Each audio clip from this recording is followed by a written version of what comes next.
Ben ritrovate, ritrovati. Proseguiamo i nostri approfondimenti con queste breve pillole su un argomento credo importante per le nostre famiglie, costi da poter portare in detrazione nella dichiarazione redditi che riguardano le spese sanitarie e veterinarie e il particolare mondo della disabilità e quali sono le agevolazioni collegate a chi ha queste situazioni.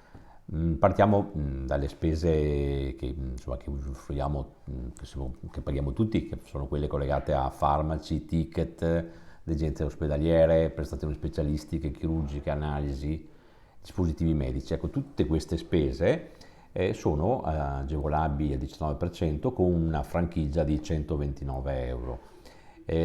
Accenno ad alcune particolarità e attenzioni e chiaramente per quanto riguarda le detrazioni collegate a degenze ospedaliere o a prestazioni specialistiche chirurgiche bisogna evitare, cioè non sono agevolabili le spese collegate a interventi estetici. Quindi è importante che nel momento in cui avete generiche dichiarazioni, no, della fattura si specifichi che è un intervento, come dire, medico necessario e non estetico, che non è assolutamente agevolato. Ricordo che tra il mondo dei dispositivi medici e quindi semplicemente con la ricevuta della farmacia, parafarmacia o altri soggetti l'ottico rientrano gli occhiali, le lenti da vista, ma anche tutto ciò che serve, tipo i liquidi sostanzialmente. Ecco. Questo mondo è tutto spese proprie o per i familiari a carico, e ricordo che per familiari a carico sono quelli che non hanno percepito nel corso dell'anno di riferimento o 4.000 euro se sono figli fino a 24 anni o 2.840 euro se sono invece figli o coniugi superiori, figli superiori a 24 anni o coniuge. Questo per quanto riguarda le spese sanitarie. Per le veterinarie c'è un'agevolazione sempre del 19% sulle spese agevolate fino a 500 euro per animali, cura di animali da compagnia. E anche qua c'è una franchigia che viene applicata in sede di dichiarazione di redditi.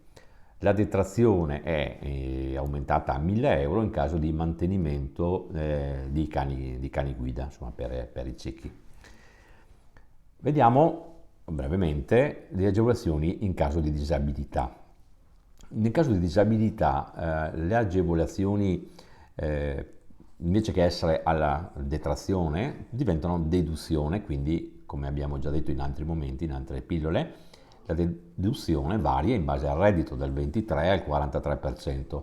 Quali sono le spese? Quelle mediche generiche, per esempio i farmaci per i propri o per familiari in presenza di disabilità, sono deduzione, ma anche le spese di assistenza specifica.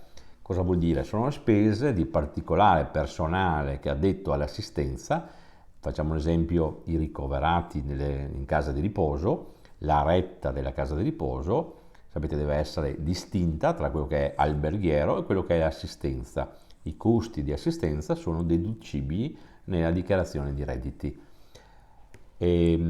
Altro particolare collegato a assistenza specifica vi può essere nel caso di persone che sono in casa con disabilità, l'infermiere che può venire a casa, il fisioterapista che viene in casa, la fattura pagata è una spesa di assistenza specifica.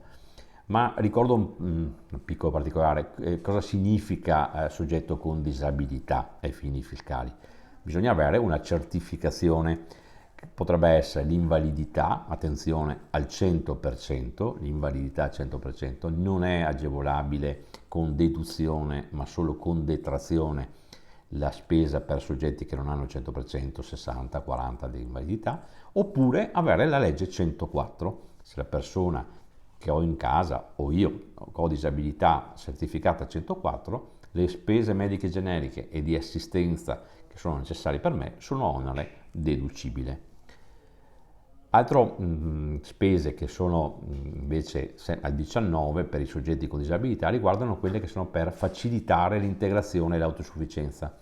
In questo caso il legislatore non ha messo, come dire, un elenco preciso, ma sono tutti quei mezzi necessari all'accompagnamento, deambulazione, sussidi tecnici informatici, di accompagnamento in autoambulanza, e anche l'acquisto dell'auto, del veicolo, che potrebbe essere guidato dal soggetto disabile, perché potrebbe essere disabile con difficoltà motorie, ma con l'adattamento dell'auto è in grado di guidarla, o l'auto che viene acquistata dal familiare per portare il disabile, per esempio cieco oppure con disabilità grave, disabile psichico grave.